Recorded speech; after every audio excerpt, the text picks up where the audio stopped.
The moment a Bigfoot pleaded for help, I never believed I'd say those words out loud. I've spent more than 30 years as a wildlife veterinarian. I don't chase campfire stories, and I don't scare easy. But what happened in the fall of 2019 on the edge of Gifford-Pinchot National Forest forced me to rethink everything I thought I understood about these woods. It began with livestock found opened in ways no predator could manage. Ribs separated with controlled strength, organs examined instead of eaten. Then the nights went silent. My trail cameras were tampered with. Tools disappeared and reappeared after being handled by something with intent. And when the knocking started, moving across the valley in perfect sequence, I realized something out there wasn't just watching me. It was preparing to approach me. So here's the question I still can't shake. What does it mean when the creature we fear most comes to us for help? I've told this story exactly twice before tonight. Once to a sheriff's deputy who wrote everything down and then lost the paperwork. Once to my ex-wife who looked at me like I'd finally lost the last thread connecting me to the man she'd married. Both times, I could feel myself pulling back from the details, softening the edges, trying to make it sound like something that could have a rational explanation. I'm not going to do that anymore. My name is Darren Holloway. I'm 53 years old, and I've been a licensed wildlife veterinarian for 31 years. I operate a small practice outside Packwood, Washington. Population maybe 1,500 on a good day. Less than an hour from the western boundary of Gifford-Pinchot National Forest. In 3 decades, I've examined close to 10,000 animals, alive and dead. I've performed necropsies on everything from black bears to barn owls. I know what kills animals in these woods. I know what teeth marks look like, what claw damage looks like, what starvation and disease and territorial violence leave behind. I'm telling you this because I need you to understand. I'm not someone who sees monsters in shadows. I'm someone who measures, documents, and reports. That's what I was trained to do. That's what I've always done. Until October of 2019. The call came at 11:47 on a Tuesday night. I remember the time because I just looked at the clock, calculating whether I could finish the paperwork on my desk before midnight, or if I should just give up and go to bed. My phone buzzed with Boyd Tenner's name, and I almost didn't answer. Boyd and I go back 20-some years. We'd worked together on a cougar relocation project in the early 2000s, but we weren't the kind of friends who called each other. Birthday texts, maybe. The occasional email when something reminded one of us of the other. He'd never called me at midnight. Darren. His voice was wrong before he said anything else. Tight. Controlled in a way that meant he was working to keep it that way. I need you to come out to the lease tomorrow, if you can. Boyd managed a private timber lease on the edge of the national forest, about 40 minutes from my place if you knew the back roads. He'd been out there for 15 years, maybe longer. Lived in a cabin on the property, kept an eye on things for the logging company, reported any issues with the land or the wildlife. What's going on? Something's been killing livestock. A pause. On the ranches near the boundary. 3 head in the last 2 weeks. Maybe 4. Cougar? No. Bear? Darren. Another pause, longer this time. I've been out here 40 years. I've seen cougar kills. I've seen bear kills. I've seen what wolves do when they come down from the north. This isn't any of that. I waited. Through the phone, I could hear the faint creak of his cabin, the wind moving through trees. I need you to look at the carcasses before Fish and Wildlife gets involved. The ranchers are getting nervous. If this turns into an official thing, there'll be questions I don't want to answer. What kind of questions? Silence. The kind that carries weight. Boyd, what aren't you telling me? Just come out tomorrow. Bring your kit. Plan to stay a few nights. His voice dropped. And Darren, don't tell anyone where you're going.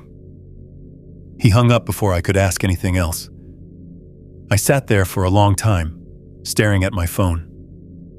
In 31 years of fieldwork, I'd learned to trust the feeling in my gut when something was off. And something about that call, not just what Boyd said, but what he didn't say, settled into my chest like a cold stone. I should have listened to that feeling. I packed my truck anyway. I left Packwood just after noon the next day, later than I'd planned. October had already started pulling the light out of the afternoons, and by the time I turned off the paved road onto the gravel access route to Boyd's lease, the sun was sitting low and orange through the trees. 4:15. Maybe an hour of good daylight left. Boyd was waiting at the gate in his old Ford, engine idling. He looked like he hadn't slept. Deep lines around his eyes, jaw set tight, that particular stillness that comes over men who've decided to stop talking about whatever's eating at them.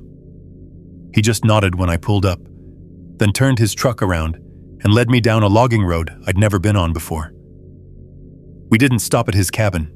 Instead, he took me straight to the first carcass site, a heifer on a ranch that bordered the timber lease to the south. The rancher wasn't there. Boyd said he'd asked him to stay away until we were done. What I found made me crouch in the dying light for nearly 20 minutes, just trying to make sense of it. The heifer had been opened. That's the only word for it. A long incision ran from sternum to pelvis, the kind of cut I might make during a necropsy, except I use a scalpel, and this had been done with something that could split bone. The ribs were separated, not broken. Separated, as if someone had gripped them on either side and pulled with enough force to crack cartilage, but enough control to avoid shattering. The organs had been displaced, but not removed, not scattered, not consumed, inspected. That's the word that kept surfacing in my mind. It looked like something had been searching for an answer. When did you find this one? 4 days ago. Boyd stood 10 feet back, watching the tree line more than he watched me. Second one's about a quarter-mile east. Same pattern. I walked to the second carcass with him as the last of the daylight bled out of the sky. Same incision. Same separation of the ribs. Same careful displacement of organs. No teeth marks anywhere. No claw tears. No sign of feeding. I've seen animals killed by every predator in these mountains. I've seen what desperation and hunger and territorial rage look like written on flesh. This wasn't any of that. You said there might be 4? 2 more on other ranches? I haven't seen those yet. Boyd finally looked at me, and there was something in his eyes I'd never seen before. Something that might have been fear, if Boyd Tenner was the kind of man who admitted to fear. What do you think did this? I didn't answer right away. I was still crouched beside the carcass, photographing the wound patterns with my phone, measuring the incision width with a small ruler from my kit. 18 centimeters. Consistent with the first one. I don't know. Guess. I don't guess, Boyd. I document and I analyze. Right now, I don't have enough data to forget the data. His voice was quiet. Forget the science. Just look at it and tell me what your gut says. I looked. At the precision of the cuts. At the force required to open a rib cage without tools. At the careful, almost methodical way the organs had been examined and left behind. My gut said this wasn't predation. My gut said this was something trying to understand. I think, I said slowly, that I should stay a few nights before I decide what I believe. Boyd nodded, as if I'd finally given the right answer. That's what I was hoping you'd say. Boyd helped me set up camp before the last of the light faded. He'd chosen a spot he said he'd used for years, a flat stretch of ground near a creek, sheltered from the wind by a stand of old-growth Douglas firs, the kind of place that should have felt peaceful. It didn't. I'm not a superstitious man. I've spent too many nights alone in the wilderness to jump at shadows. But as I watched Boyd's taillights disappear down the logging road, I became aware of something I couldn't name. The forest felt attentive. Not threatening, exactly. More like a room that goes quiet when a stranger walks in. Like everything around me had paused to take stock of the new arrival. I told myself it was just the isolation. Late October in the Cascades, no cell service, nearest human being probably 3 miles away. Your mind plays tricks when it's that quiet. Except it wasn't quiet.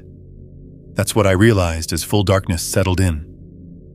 There were sounds, the creak, the wind in the branches, the small rustlings of nocturnal animals going about their business. But underneath all of that was a silence, a held breath quality that made every normal sound feel like it was happening on the surface of something much deeper. I ate a cold dinner because I didn't want to deal with the camp stove. I triple-checked my bear canister, even though I knew there was nothing in my supplies that should attract predators. I crawled into my tent around 9, fully dressed, boots within reach. I don't know why I did that. Just instinct, I suppose. Sleep came in fragments. I'd drift off, then snap awake at nothing, heart pounding, ears straining. Around 2 in the morning, I checked my watch. I woke to a sound that lifted me straight from drowsy to fully alert in less than a second. A scream, high-pitched, rising, falling, cutting off, coming from somewhere up the ridge, maybe half a mile away. My first thought was a woman in trouble. My second thought, the one that came from 30 years of working with wildlife, was that it wasn't human. Couldn't be human. The pitch was wrong, the duration too long, the way it oscillated too controlled. But it sounded human enough to make my hands shake as I reached for my flashlight.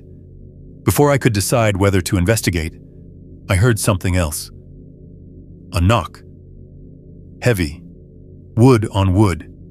The kind of sound you'd make by swinging a baseball bat against a tree trunk with everything you had.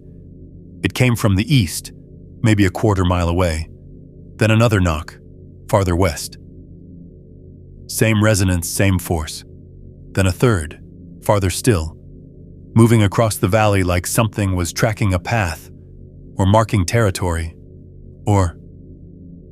The fourth knock came from behind me. Close. Maybe 100 yards into the trees on the opposite side of my camp from the creek. I didn't move. I didn't breathe. I lay in my sleeping bag with my flashlight clutched in both hands, listening to my own heartbeat pound in my ears, waiting for something else to happen. Nothing did. The silence returned, that deep, watchful silence, and held until dawn started graying the sky. Boyd showed up around 7 with a thermos of coffee and 2 breakfast sandwiches wrapped in foil. He found me sitting on my tailgate, staring at nothing, running on maybe 2 hours of broken sleep. "You hear anything last night?" He handed me a sandwich without meeting my eyes. "What kind of anything?" "A scream, like a woman screaming up on the ridge, and knocking. 4 distinct knocks moving across the valley." Boyd poured coffee into a metal cup and drank half of it before he answered. "Could have been an elk. They make sounds like that sometimes during rut." "Boyd, it's late October. Elk rut peaks in September." He shrugged. "Coyotes then. They can sound almost human when they get going." "And the knocking?" "Branches falling, woodpeckers, trees settling." I stared at him. He stared at the tree line. "I've known you for 20 years, I said. "You're a lot of things, but you're not a liar. So either tell me what's actually happening out here, or tell me you can't talk about it. But don't insult me with elk and woodpeckers." Boyd finished his coffee, crushed the cup in his fist, looked at me for the first time since he'd arrived. "Stay a few more days," he said. "Then we'll talk." He drove away without another word. I should have left. Looking back now, I can see all the moments where a smarter man would have packed up, driven home, and convinced himself the whole thing was exhaustion and imagination. But I'm not that man. I never have been. When something doesn't make sense, I need to understand it. That's what drew me to veterinary medicine in the first place. The puzzle of injury and illness, the satisfaction of diagnosis, the need to know, so I stayed. And I started looking. The morning after the knocking, I walked the perimeter of my camp in expanding circles, documenting everything. Standard field protocol, the kind I'd done 1,000 times. I was looking for tracks, scat, territorial markings, anything that might explain what I'd heard. What I found was tracks. They were in the creek mud, about 40 yards upstream from my camp, in a spot where the bank sloped gently down to the water. 5 toes, 18 inches from heel to the tip of the longest toe. Deep impressions that suggested significant weight. I estimated somewhere between 400 and 600 pounds based on the compression depth, though the damp soil made precision difficult. I photographed them from every angle. I measured them 3 times. I even made a rough casting using some quick-set dental plaster I kept in my kit for exactly this kind of documentation. They weren't bear tracks. I've seen hundreds of bear tracks. Bear tracks show claw marks extending beyond the toe pads. Bear tracks have a distinctive shape, wider at the front, narrower at the heel. These were different. These were almost human in their proportions, just scaled up to a size that made my chest tight when I looked at them. And there were dermal ridges. That's the detail that stayed with me, the detail I keep coming back to. The mud was soft enough and the impressions deep enough that I could see ridge patterns in the sole, the same kind of friction ridges that create fingerprints in humans. I've read about hoaxes. I know people have carved wooden feet and strapped them onto fake tracks for photographs and publicity. But you can't fake dermal ridges. You can't carve something that shows the natural variation, the wear patterns, the individual characteristics of living skin. These tracks were real. Whatever made them was real. Over the next 2 days, I found more evidence. Trees stripped of bark in long vertical gouges, 8 feet off the ground, too high for a bear standing on its hind legs, and the wrong pattern for antler rubbing. A game trail that showed compression marks, suggesting bipedal movement by something far heavier than any human. A cluster of broken branches at about 9 feet up snapped in a pattern that looked almost like a marker. My scientific mind kept offering explanations. Unusual bear behavior, some kind of primate escaped from a private collection, elaborate hoax by someone with too much time and too little sense. My instincts kept rejecting them. On the second afternoon, I was photographing a tree gouge when I felt it again. That sense of being watched. Not paranoia. Something more specific. The feeling you get when someone is staring at the back of your head in a crowded room. I turned slowly, scanning the tree line. Nothing moved. Nothing made a sound. But I knew with a certainty I couldn't explain that I wasn't alone. That something was out there, studying me with the same attention I was using to study its tracks. I raised my hand, slowly, palm out, a gesture that meant nothing to any animal I'd ever worked with, but somehow felt right. The forest held its breath. Then, somewhere deep in the timber, a branch snapped, a single deliberate crack that sounded almost like an answer. The third morning, I couldn't find my suture kit. I'd left it on the tailgate of my truck the night before, along with some other supplies I'd been reorganizing. Nothing valuable. Just the basic tools I carry for field emergencies. Curved needles, absorbable sutures, a needle driver, some antiseptic wipes. The kind of thing I've kept within arm's reach for 30 years without thinking about it. It was gone. I searched for over an hour. Checked inside the truck, under the truck, around the campsite. Walked the perimeter in case I'd set it down somewhere and forgotten. Nothing. The kit had simply vanished. The rational part of my brain started constructing explanations. I was tired. I was stressed. I'd probably moved it without remembering, tucked it into a bag or pocket during one of my distracted moments. These things happen when you're running on 4 hours of broken sleep in an unfamiliar environment. But another part of my brain, the part that had been paying attention to the tracks and the knocks and the feeling of being watched, knew better. That night, I checked my trail cameras. I'd set up 3 units around the perimeter of my camp on the first day. Basic infrared models, motion activated, the same kind I'd used for years to document wildlife movement patterns. If anything had come close enough to take something off my tailgate, one of them should have captured it. Camera 1 showed nothing. 12 hours of empty forest, the timestamp ticking steadily in the corner of each frame. Camera 2 was different. The lens was smeared with something thick and opaque. Pine resin, I realized when I examined it. Fresh enough that it was still tacky to the touch. Someone or something had deliberately blinded it. Camera 3 had been moved. Not knocked over, not damaged, rotated. When I'd positioned it, the lens faced my campsite. Now it faced a tree trunk 6 inches away. The images showed nothing but bark. I sat in my truck for a long time after that. Doors locked, engine running, heat blasting. Trying to reconcile what I was seeing with what I thought I knew about the world. Something had come into my camp. Something had taken my suture kit. Something had systematically disabled my surveillance equipment with a precision that suggested not just awareness of the cameras, but understanding of what they did. I didn't sleep that night. I sat in my truck until dawn, watching the tree line, waiting for something I couldn't name. The suture kit reappeared on the 4th morning. I found it on a stump about 50 yards into the forest, well past the perimeter I'd been patrolling. It was sitting upright, positioned carefully, almost deliberately placed. When I opened it, everything was there. The needles, the sutures, the antiseptic wipes. But the contents had been disturbed. Packages opened, items examined and replaced, not quite in the order I kept them. Nothing was damaged. Nothing was missing. But everything had been touched. I stood there in the gray morning light, holding a suture kit that something had taken, studied, and returned. And I felt the ground shift beneath my understanding of the world.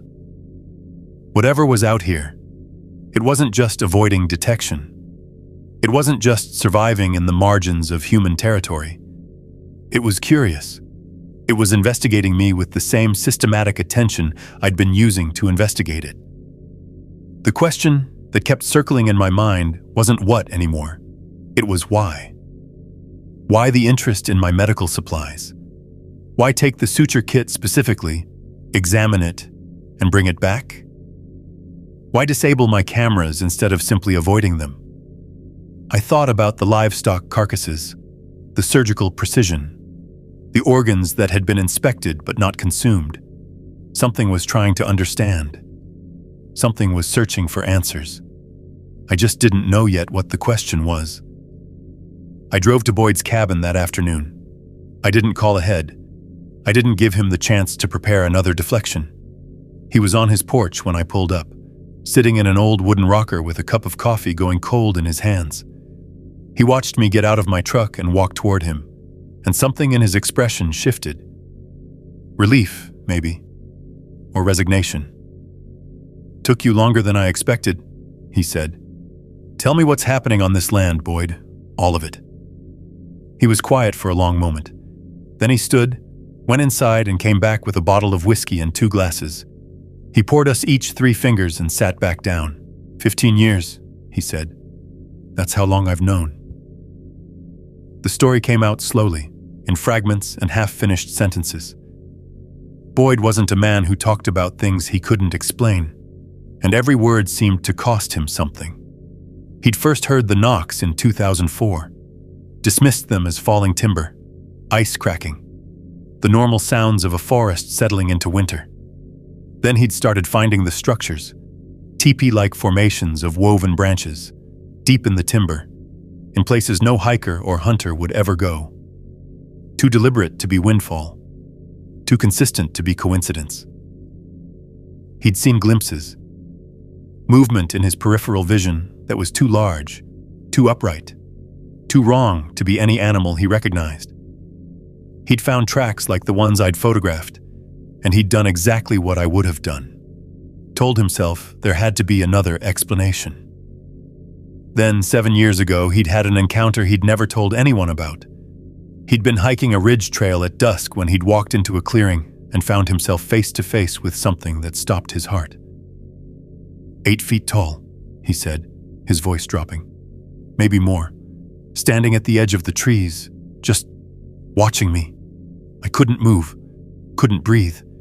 It looked at me for maybe 10 seconds. Then it turned and walked into the forest. Didn't run, didn't make a sound, just left. He drained his whiskey and poured another. I think it could have killed me. I think it chose not to. I've been living with that for 7 years, Darren. Knowing something's out here that's smarter than it should be, stronger than anything I've ever seen, and it decided to let me stay. Why didn't you tell anyone? Who would I tell? Fish and wildlife? The timber company? He laughed, but there was no humor in it. I'd lose my contract. I'd lose my home. And for what? Nobody would believe me anyway. Something's changed, though. The livestock killings started 6 weeks ago. That's new. Boyd nodded slowly. Something's got them agitated. They're searching for something, or... He trailed off, staring at the tree line the way he always did. Or what? Or something's wrong. Something they don't understand. He looked at me then, and his eyes were haunted. Why do you think they're so interested in your medical supplies, Darren?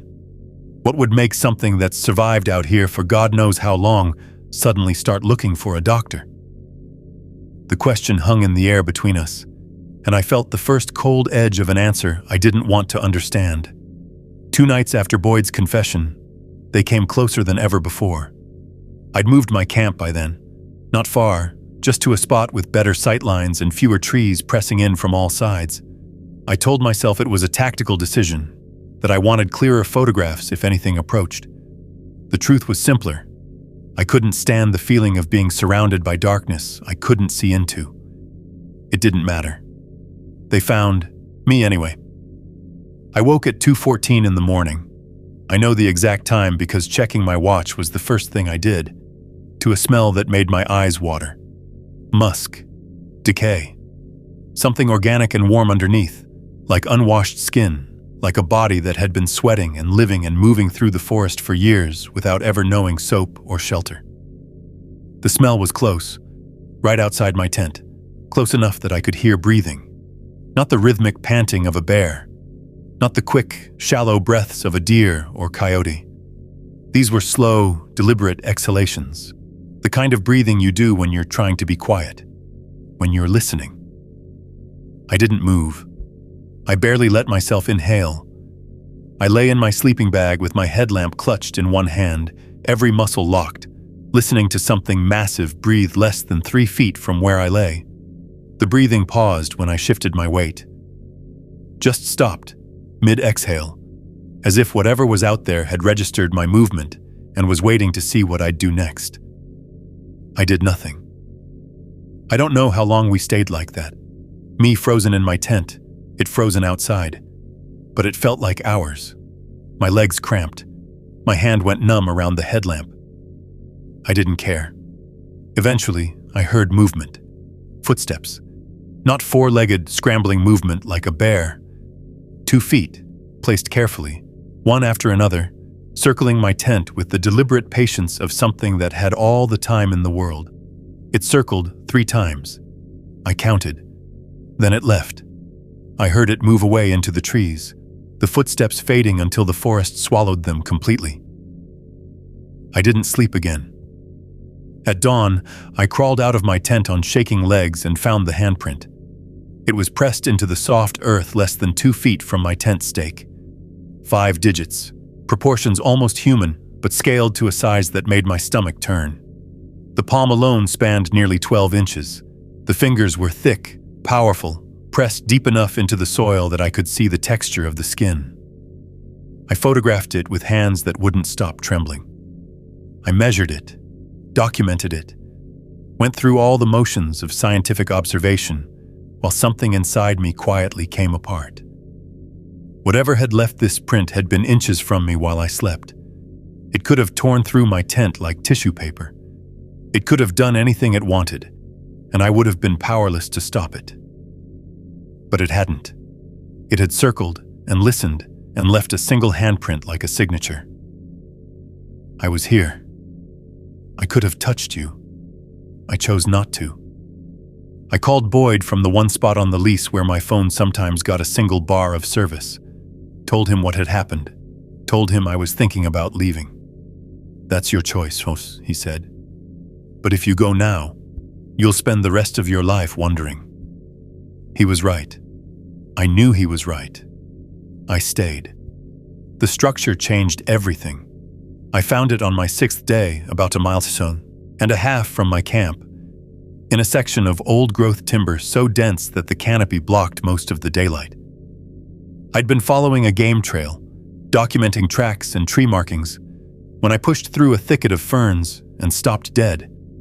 It was shaped like a teepee, maybe 8 feet tall, constructed from branches woven together with a precision that made my breath catch.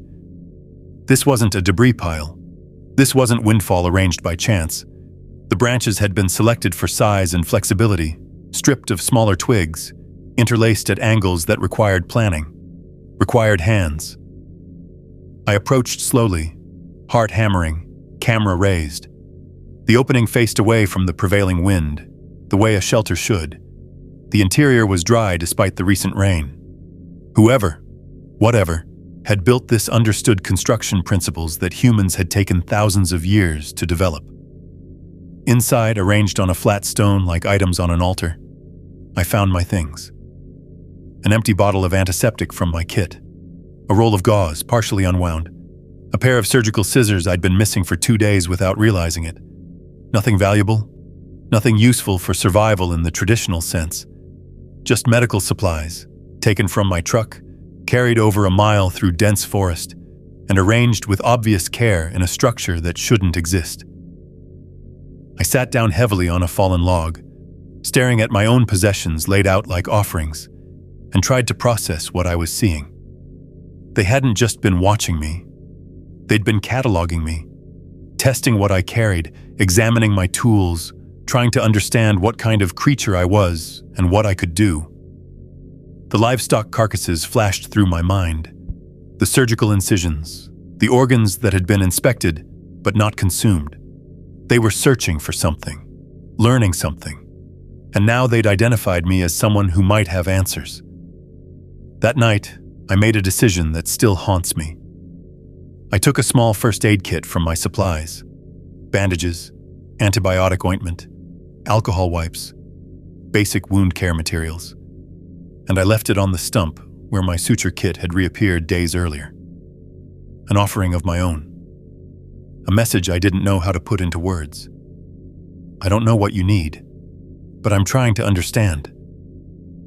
By morning, the kit was gone. That evening, I spread my notes and photographs across the hood of my truck and tried to make sense of what I was seeing. The scientific part of my brain, the part that had gotten me through 30 years of veterinary medicine, demanded patterns, explanations, a hypothesis I could test. I started with the livestock carcasses. I'd photographed them extensively on that first day, and now I examined the images with fresh eyes. The incisions, the separated ribs, the organs that had been displaced but not consumed. Something nagged at me, something I'd noticed but not processed. The incision patterns weren't random. Looking at them now, comparing the 2 carcasses side by side on my camera's small screen, I could see a focus, a purpose. Both animals had been opened in the abdominal cavity. Both showed particular attention to the liver, the kidneys, the intestines, organs that would filter and accumulate toxins, organs that might retain fragments of something that had entered the body and dispersed, like lead. The thought made me sit down heavily on my tailgate. I called a rancher I knew, a man named Hector Vance who ran cattle on the other side of the forest boundary. Asked him about poaching activity in the area. "Been bad this year," he said. "Worse than usual. Found 3 deer gut shot and left to rot back in September. Another 2 in early October. Whoever's doing it, they're not hunting for food. Just shooting and moving on." "Any of the wounds look survivable?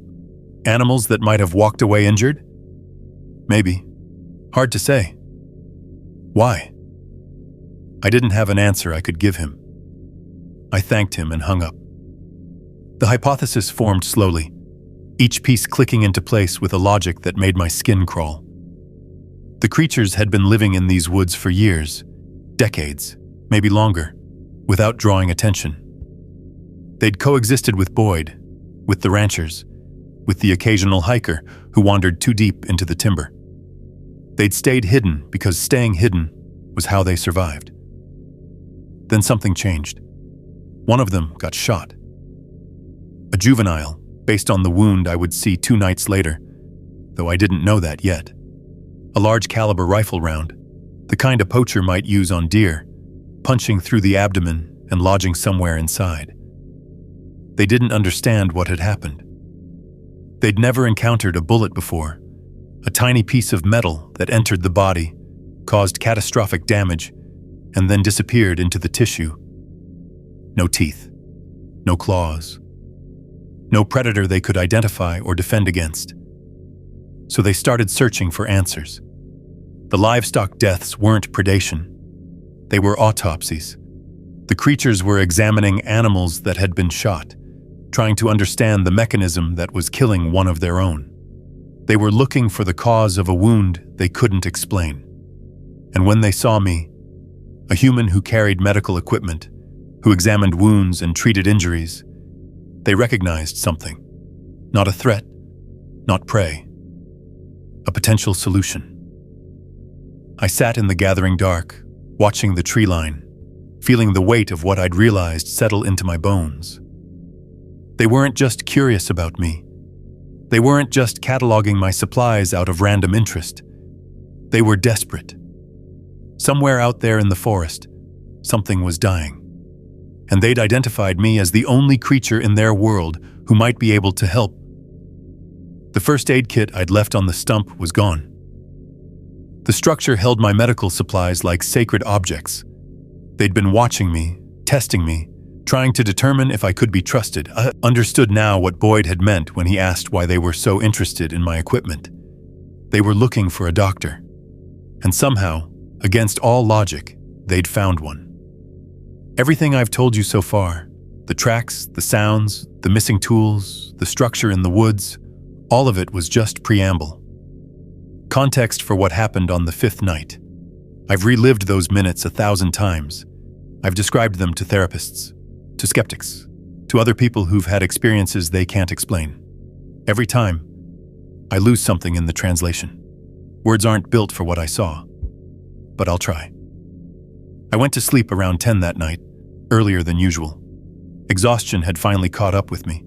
5 days of broken sleep, constant vigilance, the mental strain of trying to reconcile what I was experiencing with everything I thought I knew. I crawled into my sleeping bag fully clothed, headlamp within reach, and dropped into unconsciousness almost immediately. The breathing woke me. I don't know what time it was. I didn't check. All I knew was that something was outside my tent, close enough that I could hear each exhale, and this time there was something else. A sound beneath the breathing. A vibration I felt more than heard, somewhere in my chest cavity. Low. Rhythmic. Almost like a voice, but pitched below the range of normal human hearing. Something was communicating. I should have stayed still.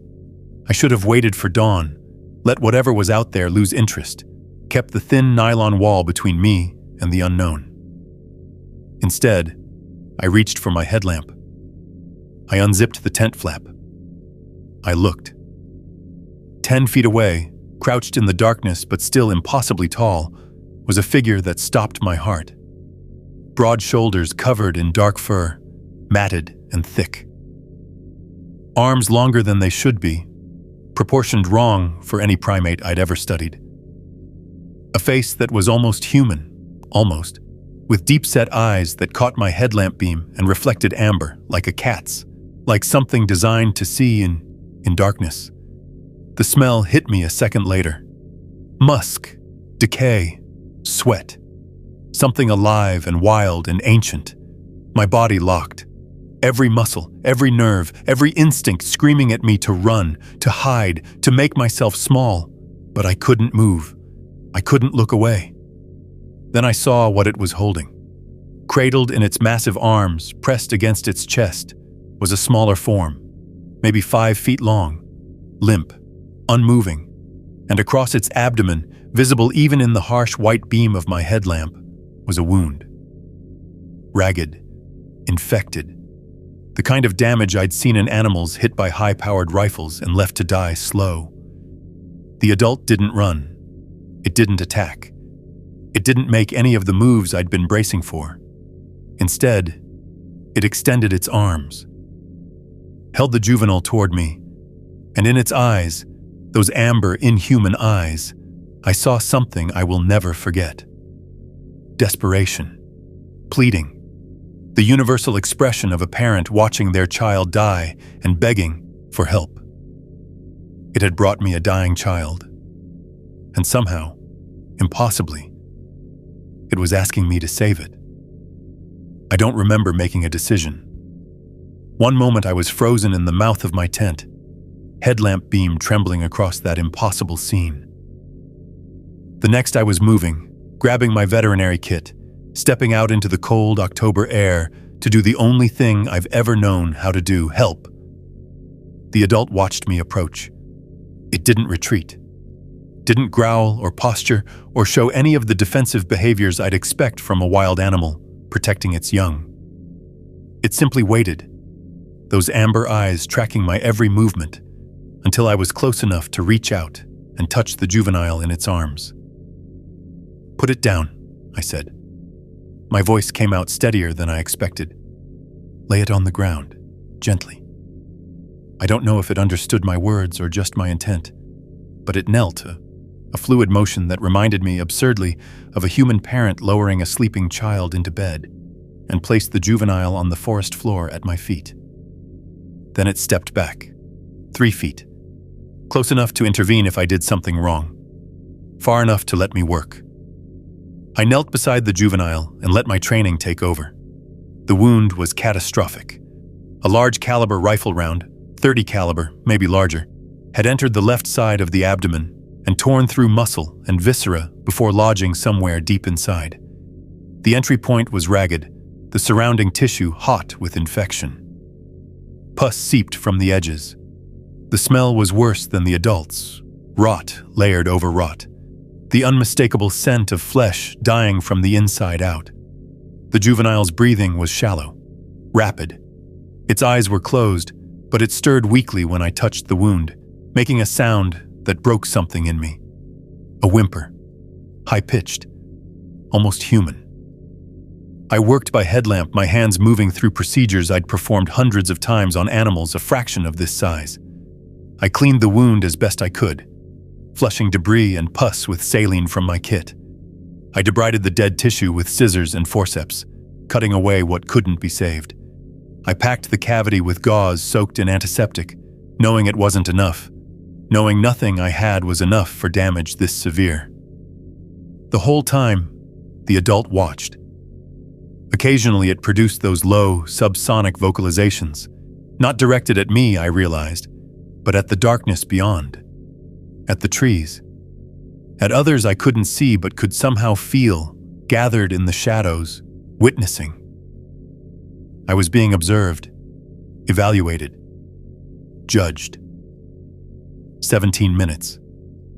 That's how long it took. I know because I checked my watch when I finally sat back, hands shaking, kit nearly empty. The juvenile stirred once more during those 17 minutes. Its eyes opened, dark, deep, almost human, and looked at me, just for a moment. Then it made another sound, softer than the first, and went still. I didn't know if I'd saved it. I didn't know if what I'd done would make any difference at all. The infection was too advanced, the damage too severe. In a clinic with proper equipment, IV antibiotics, surgical tools, imaging to find the bullet, I might have had a chance. Here in the dark, with a basic field kit and hands that wouldn't stop trembling, I'd done everything I could. It wasn't enough. I knew it wasn't enough. The adult stepped forward, knelt again, lifted the juvenile with a gentleness that made my throat close. For a moment, it looked at me. Those amber eyes, holding something I couldn't name. Gratitude, maybe. Or acknowledgement. Or something else entirely. Something I don't have words for.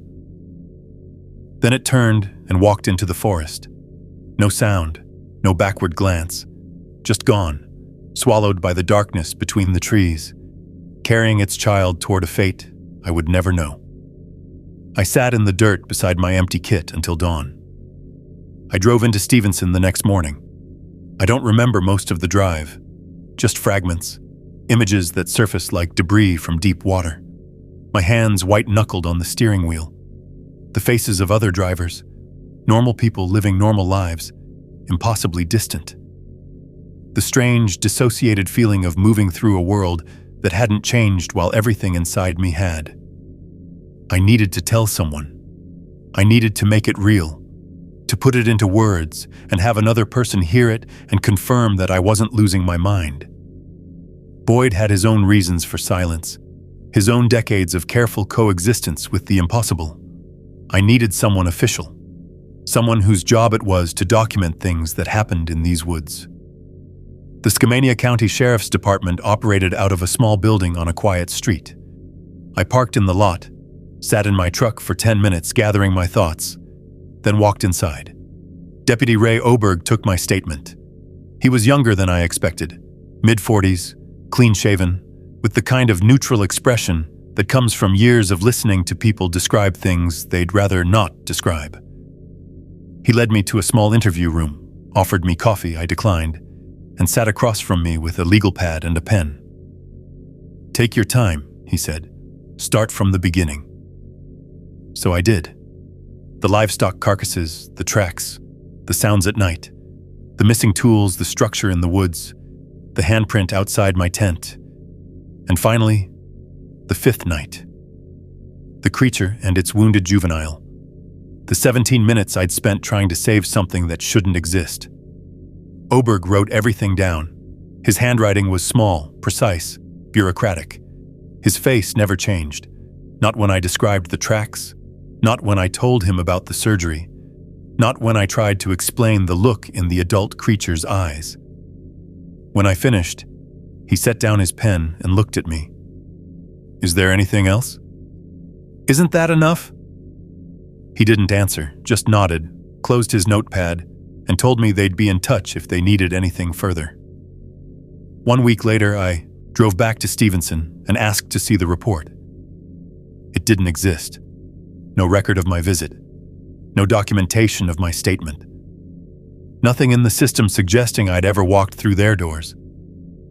I found Oberg in the parking lot, off-duty, getting into a personal vehicle.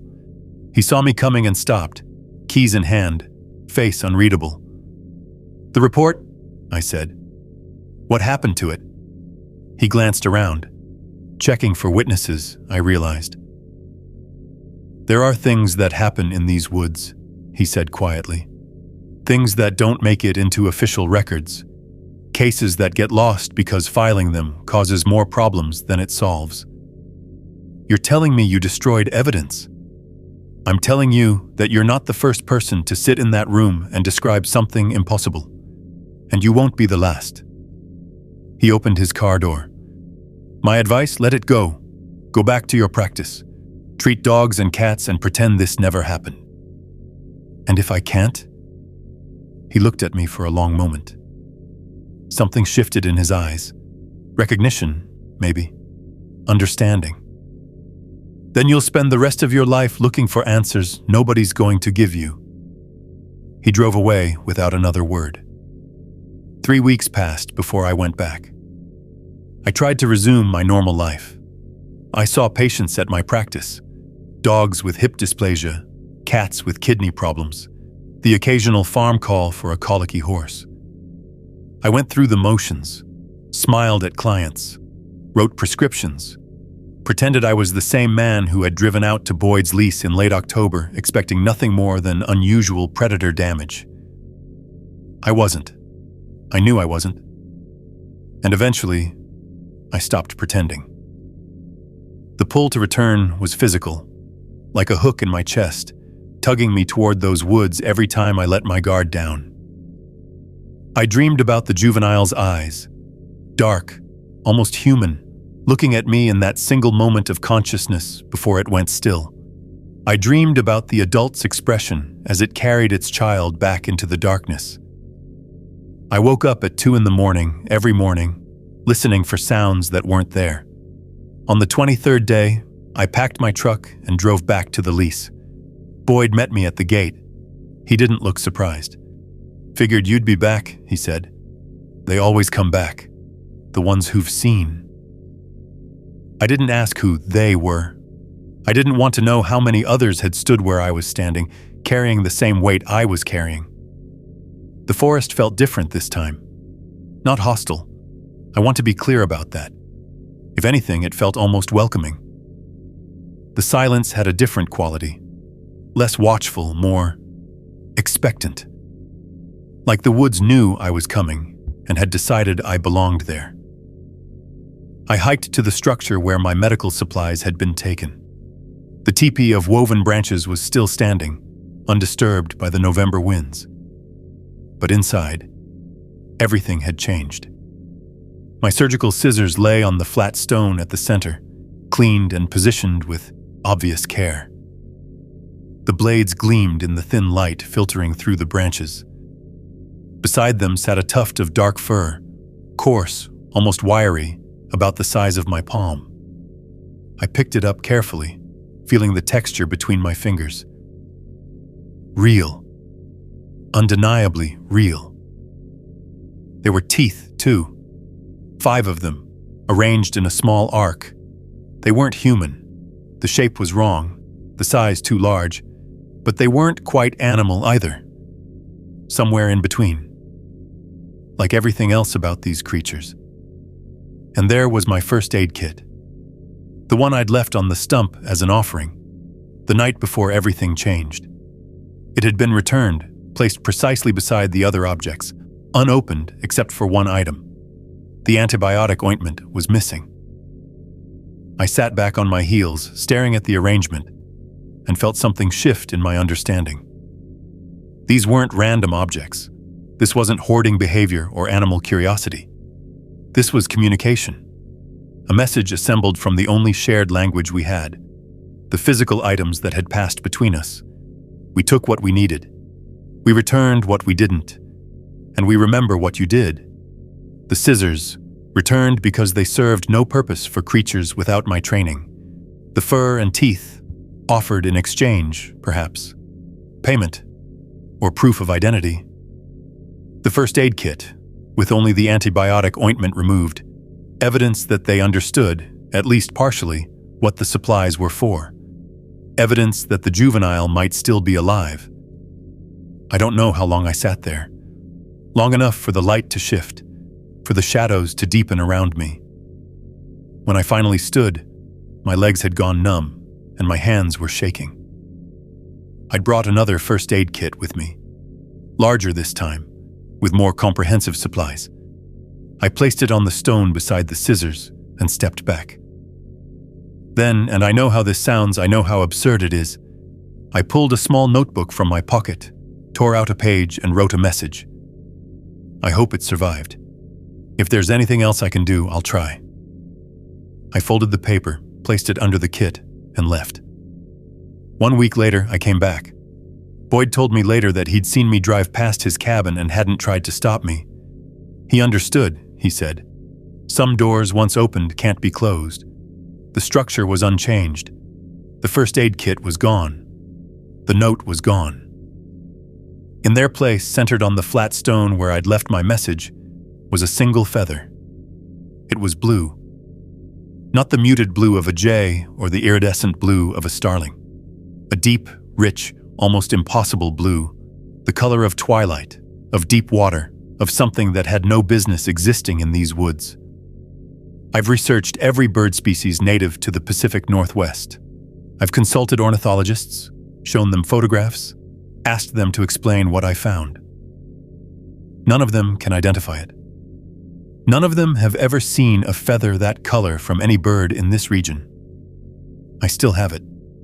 I keep it in a locked drawer in my desk, wrapped in cloth, taken out only when I need to remind myself that what happened was real. They answered me. In their own way, with their own language, they answered. I just don't know what they said. I almost missed it entirely. I'd gone back to the lease in early December to retrieve my trail cameras, the 3 units I'd positioned around my campsite back in October, before everything changed. 2 of them had been tampered with during my stay, lenses smeared with pine resin, and I'd written them off as useless. But equipment is expensive, and I wanted them back regardless of whether the footage was salvageable. The first 2 cameras were where I'd left them, still mounted to their trees, still pointing at nothing useful. I pulled them down, packed them away, and moved on to the 3rd. That's when I saw it. 15 feet up a Douglas fir, maybe 20 yards from where my tent had been, was a 4th camera. I stopped, stared, felt the blood drain from my face. I had placed 3 cameras around my campsite. Exactly 3. I remembered the positions precisely because I documented them in my field notes, the way I document everything. This camera, mounted higher than mine, angled downward, pointing directly at the spot where I'd slept for 5 nights, was not one of them. It took me nearly an hour to get it down. I had to drive back to Boyd's cabin, borrow an extension ladder, and make 3 trips through the underbrush before I could position myself to reach it. The whole time I felt that familiar sensation of being watched, though whether by the creatures or by whatever had placed this camera, I couldn't say. The housing was weathered, dark plastic, no brand markings, no model numbers, no visible battery compartment or memory card slot. It looked almost like a trail camera. The basic shape was right, the lens position was familiar, but the details were wrong. Like someone had seen a trail camera, understood its general purpose, and tried to recreate it without knowing how the pieces actually fit together. I drove to Seattle that evening. I have a contact there, a man named Wei Chen who does tech consulting for various agencies and owes me a favor from a situation involving his daughter's horse. I left the camera with him and asked him to tell me everything he could about it. 3 days later, he called me back. His voice was strange, careful. Where did you get this? I told you. It was mounted on a tree on private land in Skamania County. Darren. A long pause. The components inside this thing are commercially available, mostly. There's a lens from a game camera, a battery pack that looks like it came from a solar garden light, a memory card that's standard capacity. But the way they're assembled, it doesn't make sense. What do you mean? I mean, it's like someone looked at a trail camera, figured out what each piece was for, and then put them together without understanding how they're supposed to work. The wiring is wrong. The connections are improvised. Half the components aren't even necessary for the device to function. But here's the thing. He stopped. I heard him take a breath. It does function, barely. The lens captures images, the memory card stores them, the battery provides power. It's crude, it's inefficient, but it works. And the memory card has data on it. Can you access it?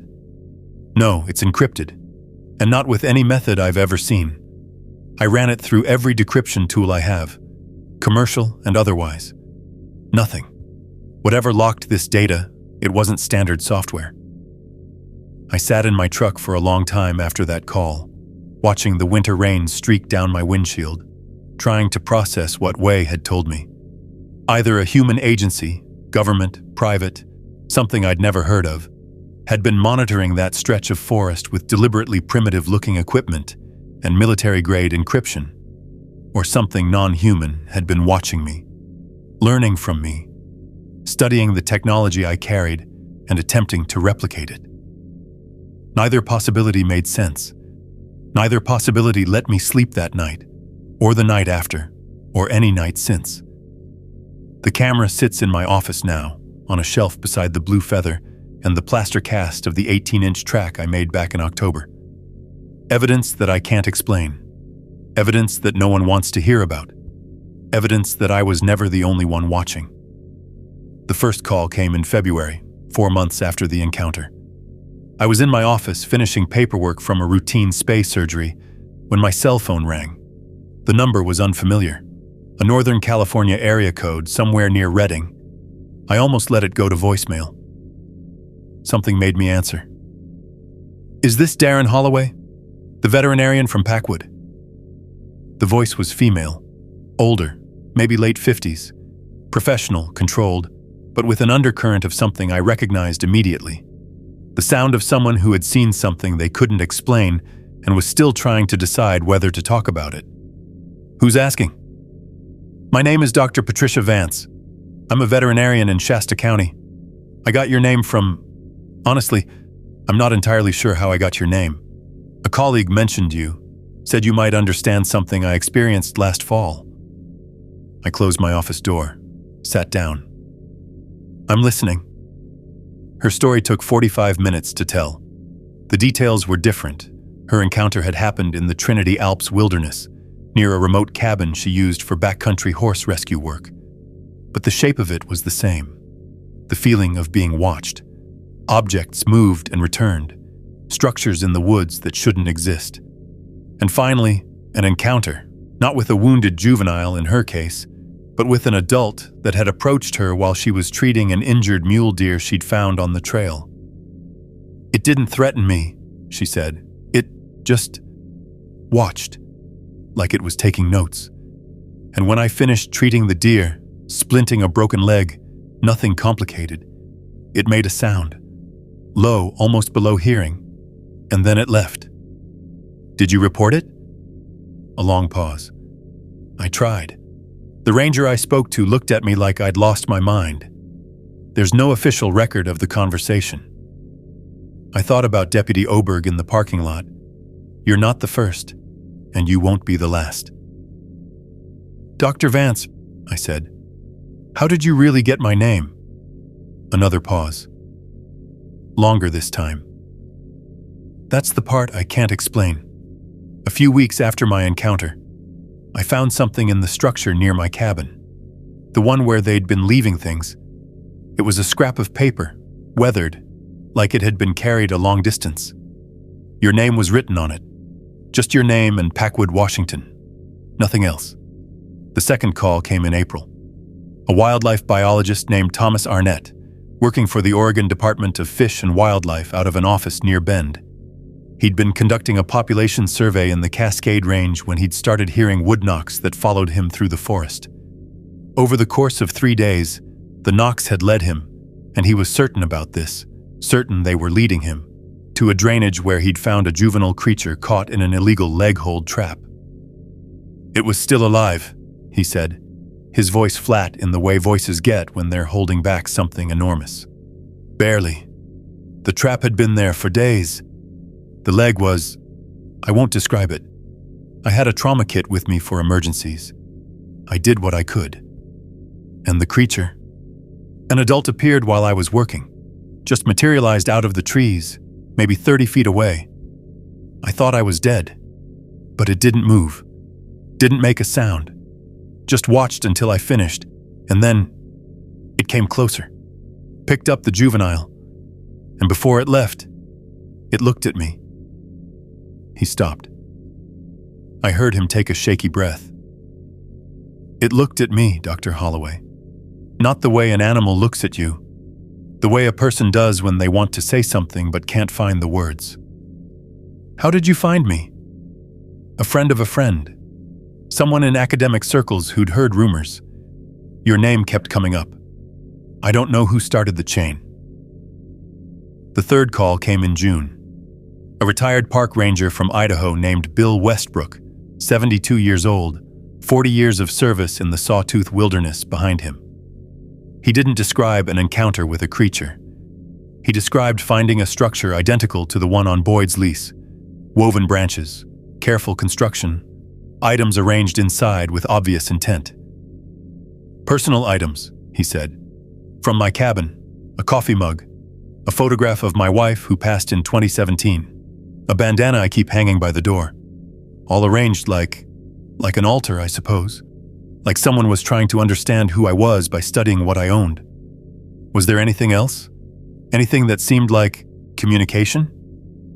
"There was a piece of paper, folded, old, your name on it, and the word healer.